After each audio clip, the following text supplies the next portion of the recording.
여러분들 안녕하십니까? 이제 4월에 대한 말씀으로 가득한 것 같습니다. 이 바이블 앞 여러분들이 천국의 봄날을 여러분의 삶 속에 맞이하게 되시기를 간절히 바랍니다. 오늘은 성서 표상학 5강 노아와 방주라는 제목으로 함께 말씀을 연구하도록 하겠습니다. 하나님께서 우주를 창조하셨습니다. 우리 인간의 과학으로 우주의 신비와 기하학적인 모든 것들을 설명하고 이해하기는 우리 이 인간의 지혜가 너무나 부족한 것을 우리가 고백하지 않을 수가 없습니다. 그런 면에서 하나님께서 창조하신 우주는 인간의 과학을 뛰어넘는 것입니다. 우주는 인간의 모든 과학을 다 수용하고도 더 많은 신비스러운 것들로 가득 채워져 있습니다. 성경은 하나님께서 기록하신 인간 구원의 과학입니다. 인간의 지성을 뛰어넘는 많은 신비스러운 것들을 포함하고 있는 구원의 과학인 것입니다. 우리 인간의 지성을 뛰어넘는 구원의 진리가 나오게 되면 우리는 믿음을 통해서만이 그것을 수용하고 우리 인간의 이성과 과학 너머에 있는 하나님의 영역으로 우리의 사고를 확장할 수가 있는 것입니다. 성경을 연구하시는 모든 분들께 하나님께서 지혜를 주셔서 이성적으로 잘 이해할 수 있도록 도와주시기를 바라고 우리 인간의 한계를 뛰어넘는 부분이 등장하게 될 때에 믿음을 주셔서 하나님의 영역까지 여러분의 지혜가 확장되게 되시기를 간절히 소망합니다. 이를테면 이런 거예요. 태초에 하나님이 천지를 창조하시니라. 창세기 1장 1절. 성경을 열자마자 나오는 말씀이죠. 이 말씀을 우리가 이해하지 못한다면, 믿음으로 받아들이지 못한다면 이 성경의 다른 말씀을 우리가 수용할 수가 없겠죠. 창조를 과학으로 다 설명할 수가 있습니까? 불가능합니다. 하지만 창조주 하나님을 믿는 믿음을 가지게 되면 인간의 한계를 넘어 과학의 영역을 뛰어넘어 하나님의 영역인 창조에 대해서도 확신할 수가 있게 되는 것입니다. 이 우주를 과학으로 다 설명할 수 없다고 해서 우주가 존재하지 않는 것이 아니죠. 창조가 없는 것이 아니라는 사실입니다. 하나님께서 이 바이블 아카데미 모든 수강생 여러분들에게 지혜를 주셔서 하나님께서 성경을 통해서 주시고자 하는 영생을 다 얻게 되시기를 간절히 바랍니다. 영생도 신비 중에 신비입니다. 왜냐하면 우리 중에 영생을 경험해 본 사람이 한 명도 없잖아요. 그렇죠?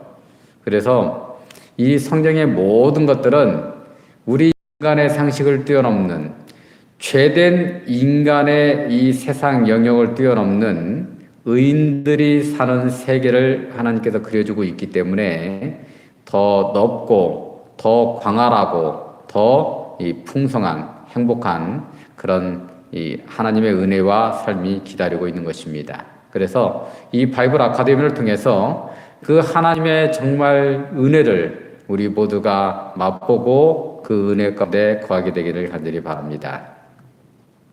자, 그러면 노아와 방주라는 제목으로 강의를 시작해 보도록 하겠습니다. 이 성경에서 노아에 대한 말씀은 창세기 6장부터 9장까지 기록이 되어 있습니다. 여러분들은 이 노아에 대한 이 성경 기록을 사실로 믿으십니까? 아니면 우화 정도로 믿으십니까? 이 노아 시대의 사람들은요, 약 1000년가량을 살 정도로 아주 건강했고, 또한 기력이 현재의 사람들과는 비교할 수 없을 정도로 뛰어났을 것입니다. 왜냐하면 우리가 지금 한 100년 살잖아요. 100년 배운 사람하고 1000년 동안 그 지식을 축적한 사람하고 비교가 되겠습니까, 여러분? 그런데 창세기 6장 5절에 보게 되면 여호와께서 사람의 죄악이 세상의 관영함과 그 마음의 생각의 모든 계획이 항상 악할 뿐임을 보시고 세상을 물로 심판할 계획을 세우시게 되는 것입니다. 그런데 창세기 6장 8절에 보게 되면 그 홍수의 심판을 벗어날 인물이 등장하게 되는데 이 세상 사람들과는 예외적인 한 인물이 등장하게 되는데 그가 바로 노아입니다. 그가 심판을 벗어날 수 있는 방법을 성경은 이렇게 이야기하고 있습니다. 창세기 6장 8절 말씀. 그러나 노아는 여호와께 은혜를 입었더라. 노아는 뭐라고요? 여호와 하나님께 은혜를 입은 사람이었습니다. 노아와 그의 가족 8명만이 홍수로부터 살아남게 되는데 그 모든 것이 하나님의 은혜라고 하는 것입니다. 홍수가 노아 시대의 종말이었다면 말세를 살아가는 우리들에게 닥칠 종말, 이 세상의 종말에서 살아남을 사람들 또한 하나님의 은혜로서만이 가능하다고 하는 사실인 것입니다. 그 다음 절에 보게 되면 하나님께 은혜를 입은 자의 특징이 등장하고 있습니다. 우리 역시도 하나님의 은혜로 구원받기를 원하신다면 이 특징을 잘 기억하시고 그렇게 살아야 되는 것입니다. 제가 이제 누누이 말씀하잖아요. 이 바이블 아카데미의 이 수강에서 여러분들이 이 졸업을 할 때 패스를 하는 것은 뭐라고요? 우리가 어느 정도 지식을 축적했느냐가 아니고 이 바이블 아카데미를 통해서 성경 말씀을 통해서 하나님께서 주시는 영생을 소유했느냐 소유하지 못했느냐에 달려있는 것입니다. 자, 창세기 6장 9절에 보면 노아의 사적은 이러하니라. 노아는 의인이요 당세의 완전한 자라. 그가 하나님과 동행하였으며. 노아가 하나님의 은혜를 입은 두 가지 특징에 대해서 이렇게 말씀해 주고 계십니다. 첫 번째는 노아는 의인이요 당세의 완전한 자였다라고 하는 것입니다. 만일 여러분들에게 노아가 의인이요 당세의 완전한 자임을 증거해 보십시오라고 한다면 여러분들은 어떻게 증거하기를 원하십니까? 인류의 시조인 아담을 비롯해서 아담의 모든 후손은 다 죄인이죠. 앞서 우리가 배웠죠. 즉 의인이 아니라고 하는 것입니다. 완전한 자가 될 수 없는 죄의 근성을 가지고 있는 죄인일 뿐인 것입니다. 단 여자의 후손으로 오신 예수 그리스도시만이 무지한 생애를 사신 완전한 분이시요 유일한 의인이신 것입니다. 창세기 9장에 보면 노아 할아버지도 이 포도나무 농사를 짓고 난 다음에 거기에서 이제 과실을 따가지고 이렇게 딱 하다 보니까 뭐가 만들어져요? 자연스럽게 포도주가 만들어졌겠죠. 그거 먹고 취해가지고 실수한 장면이 나오고 있습니다. 원래는 완전한 자요 의인이 될 수 없는 우리와 성향이 똑같은 죄인이 노아였다라고 하는 것입니다. 그런데 노아가 어떻게 해서 예수님의 의로우심을, 예수님의 완전하심을 덧입어서 이 성경에 말한 것 같이 의인이요 당세의 완전한 자라고 하는 칭찬을 받게 되었을까요? 지난 시간에 배우신 구원의 공식을 통해서만이 죄인인 노아가 의인이 되고 완전한 자가 될 수 있는 방법을 찾을 수가 있는 것입니다. 여러분 구원의 공식, 방정식 두 가지 기억하고 계신가요? 창세기 3장 15절과 요한복음 3장 16절에 있는 말씀입니다. 내가 너로 여자와 원수가 되게 하고 너의 후손도 여자의 후손과 원수가 되게 하리니 여자의 후손은 내 머리를 상하게 할 것이요 너는 그의 발꿈치를 상하게 할 것이니라 하시고, 여기에서 여자의 후손으로 오실 예수 그리스도께서 여자의 후손이 예수님을 표상한다고 배웠기 때문에 내용들을 쭉 설명해 나가겠습니다. 여기에서 여자의 후손으로 오실 예수 그리스도께서 십자가를 지심으로 모든 인류의 죄의 짐을 대신 지시겠다라고 하는 것입니다. 예수님께서 실제로 성육신하여 오셔서 십자가를 지심으로 인류의 모든 죄의 짐을 다 감당하신 것입니다. 그렇다면 우리가 가지고 있는 이 죄의 짐을 어떻게 하면 예수님의 십자가로 보내서 우리가 용서함을 받고 죄인이 아닌 의인이라는 칭호를 받을 수가 있을까요?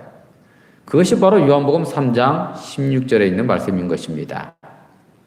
하나님이 세상을 이처럼 사랑하사 독생자를 주셨으니 이는 저를 믿는 자마다 멸망치 않고 영생을 얻게 하려 하심이니라.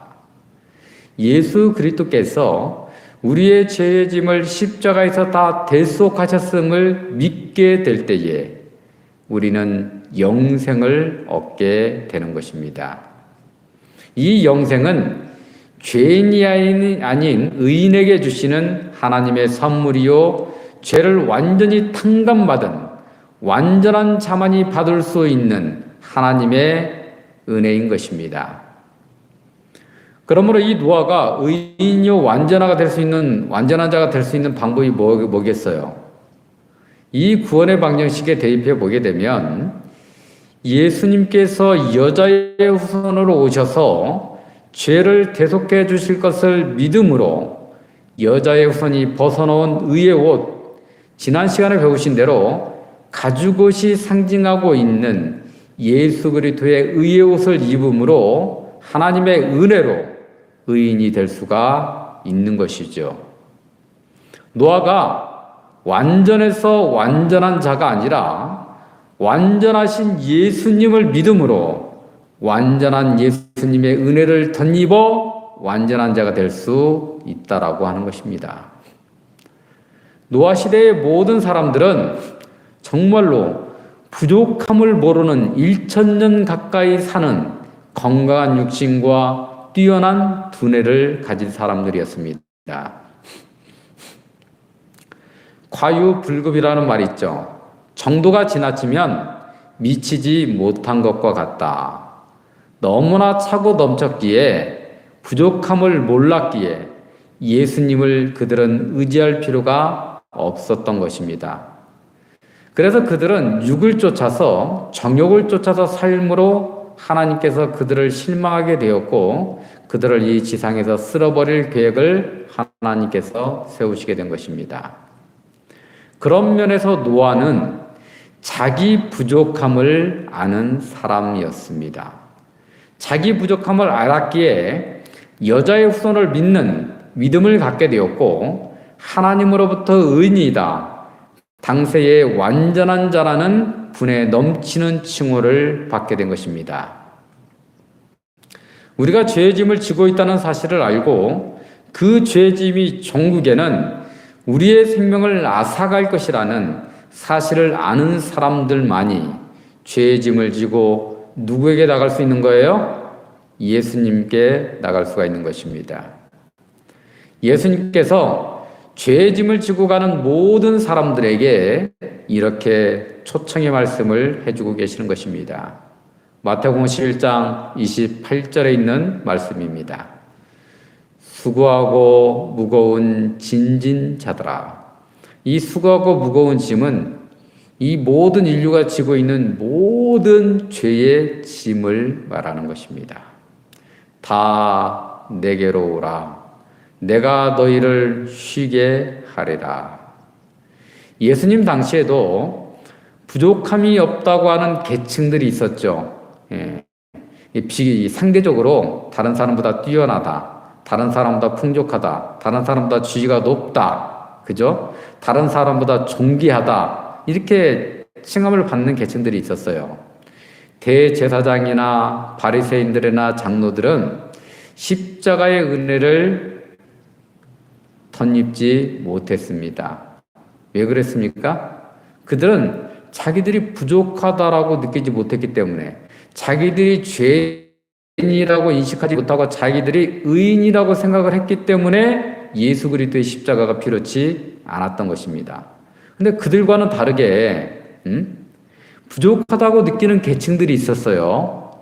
장애인들이나 불치병에 걸려서 고통을 받고 있는 사람들이나 사회적으로 지탄을 받고 있던 세리들이나 여자들이 거기에 포함이 되는데, 그들은 자기의 부족함을 알았기 때문에 예수 그리스도를 믿음으로 의인이 될 수가, 구원을 받을 수가 있었던 것입니다. 그래서 나는 부족함이 없다라고 교만한 사람이 아니라 나는 참으로 부족한 사람입니다라고 고백하시는 예수 그리스도를 찾는 사람들이 되시기를 간절히 소망해 봅니다.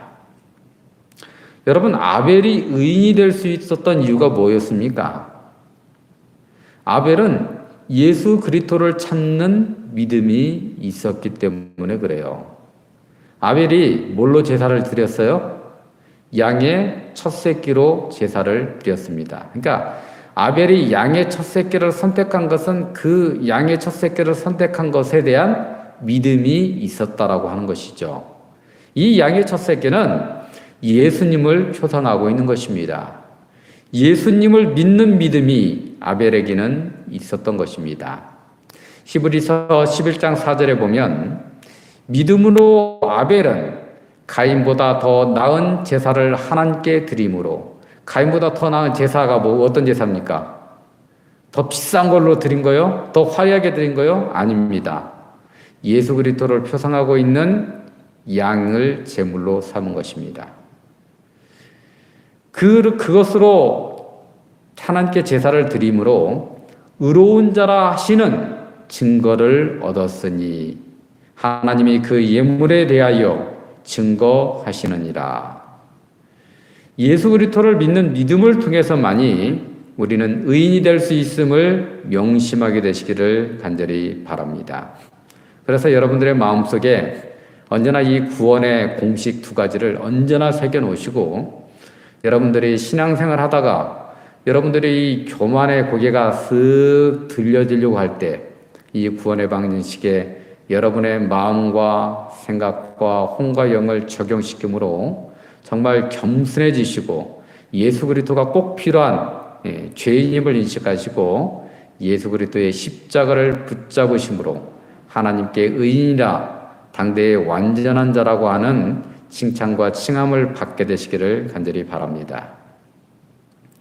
두 번째로 노아는 하나님과 동행하는 자였다라고 말을 하고 있죠.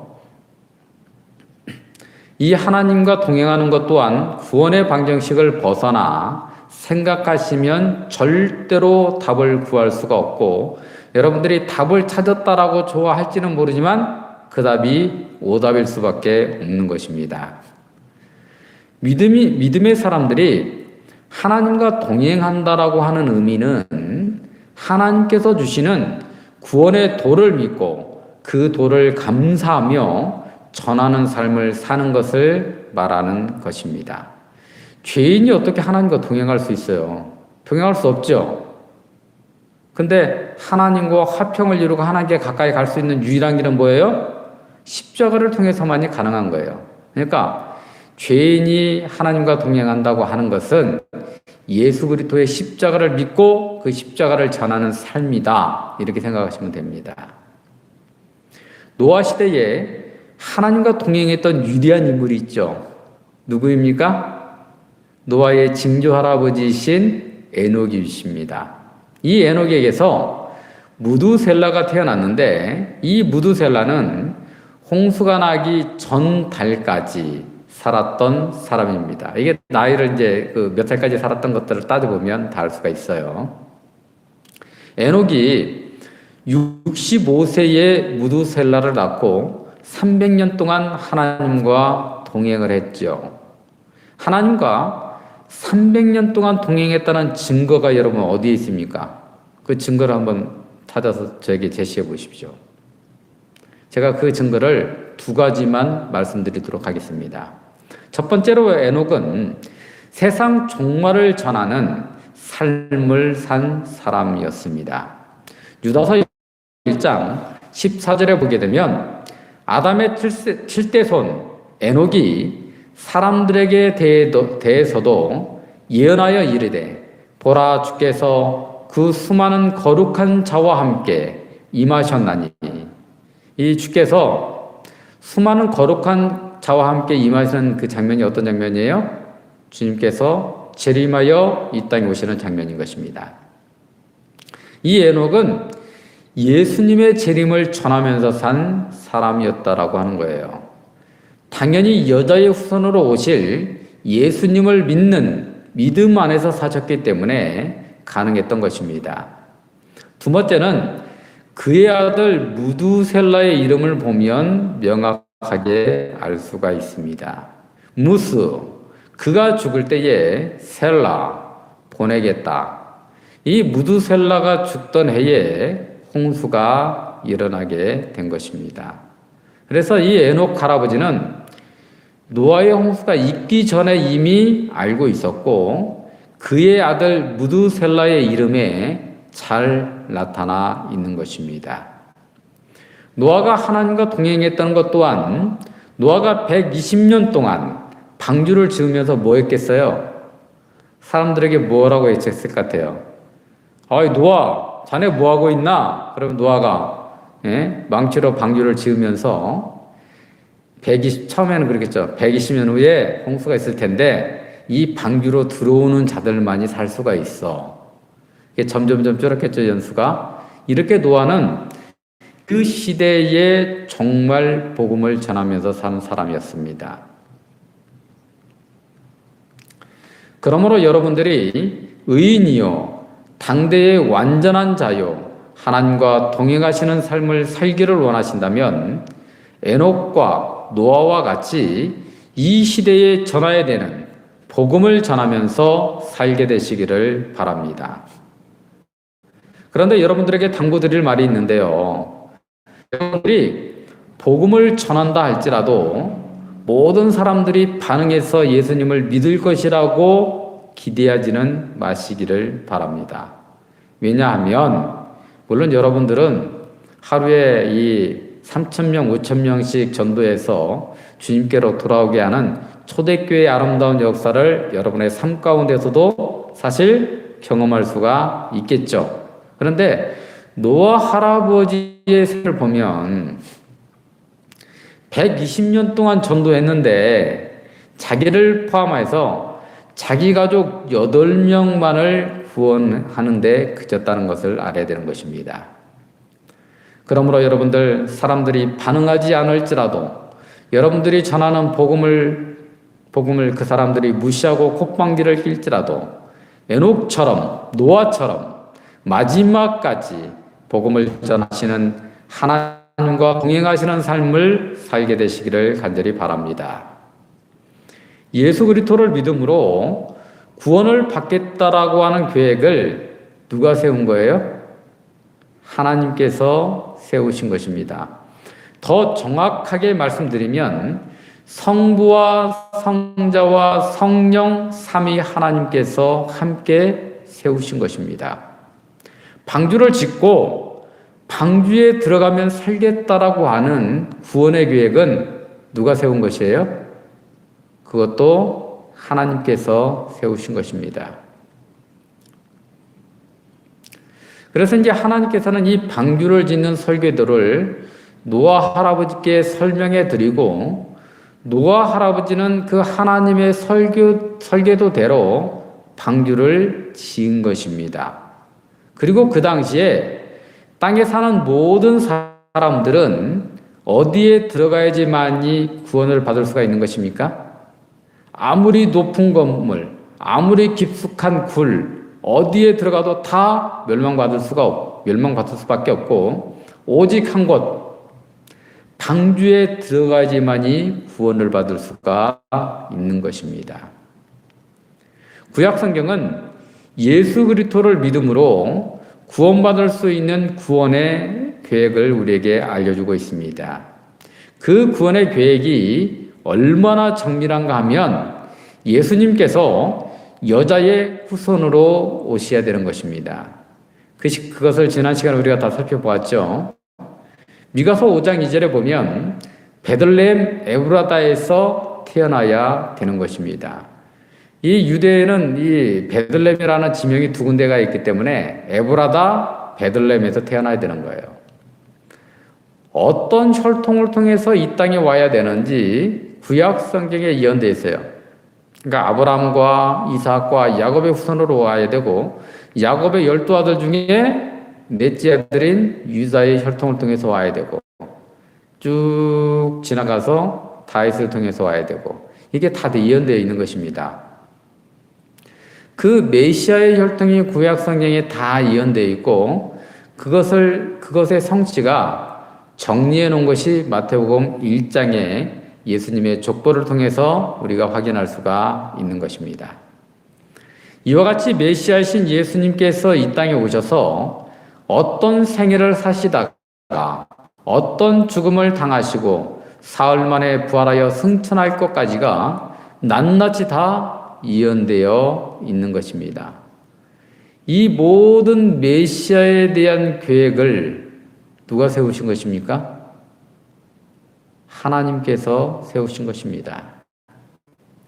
방주를 짓는 설계도, 이것도 하나님께서 세우신 것입니다.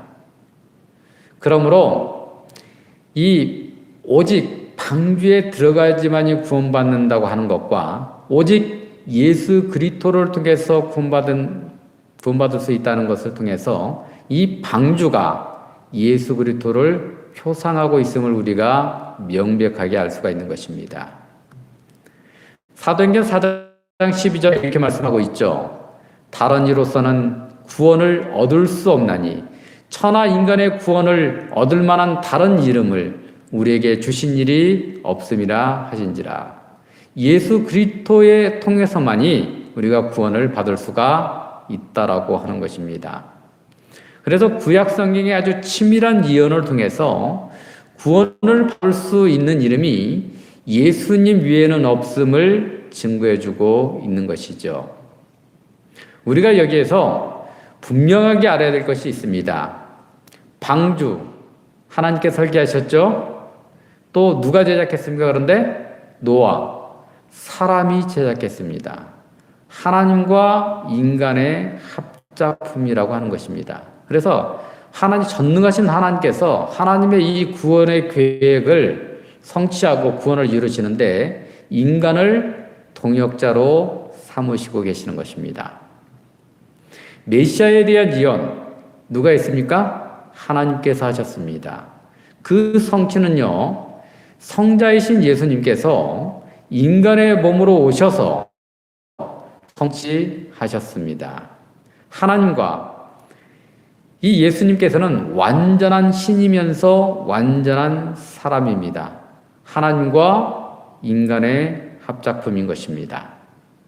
주님께서 재림하여 오셔야지만이 우리가 사탄의 영향권에서 벗어날 수가 있습니다. 죄의 영향권에서 완전히 벗어나서 완전한 자유함을 누리게 되는데 그 구원의 계획을 하나님께서 계시로다 보여주고 계시는 것입니다. 그래서 우리가 요한계시록을 그렇게 자세히 살펴보는 이유는 그 마지막 때의 하나님의 이 구원의 계획이 요한계시록에 담겨져 있기 때문에 그런 것입니다. 그렇다면 그 성취는 어떻습니까? 그 성취는 사람이 해야 되는데 그 주인공이 누가 되면 좋을까요? 여러분들과 제가 되셔서 주님께서 재림하여 오실 때에 주님을 영접하고 하늘에 들어가는 주인공들이 되시기를 간절히 소망해 봅니다. 이 방주가 예수님을 표상했다면 노아는 그러면 누구를 표상하는 거예요? 노아 할아버지가 그 당시에 종말 복음을 전했듯이 우리가 이 시대에 전해야 되는 종말 복음, 예수 재림을 전해야 되는 것입니다. 그래서 마가복음 16장에 이렇게 말씀하고 있습니다. 마가복음 16장 15절 말씀. 또 가라사대 너희는 온 천하에 다니며 만민에게 복음을 전파하라.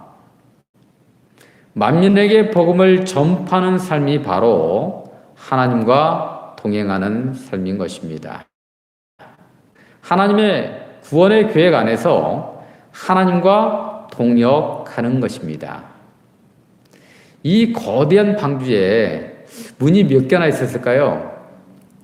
내가 얼마 전에 이 잠실에 있는 롯데 그 새로 진 롯데 월드 그 빌딩에 갔다 왔는데 그 빌딩에는 문이 여러 군데가 있습니다. 들어가는 문이. 근데 이 방주에는 문이 몇 개나 있습니까? 문이 딱 하나밖에 없어요.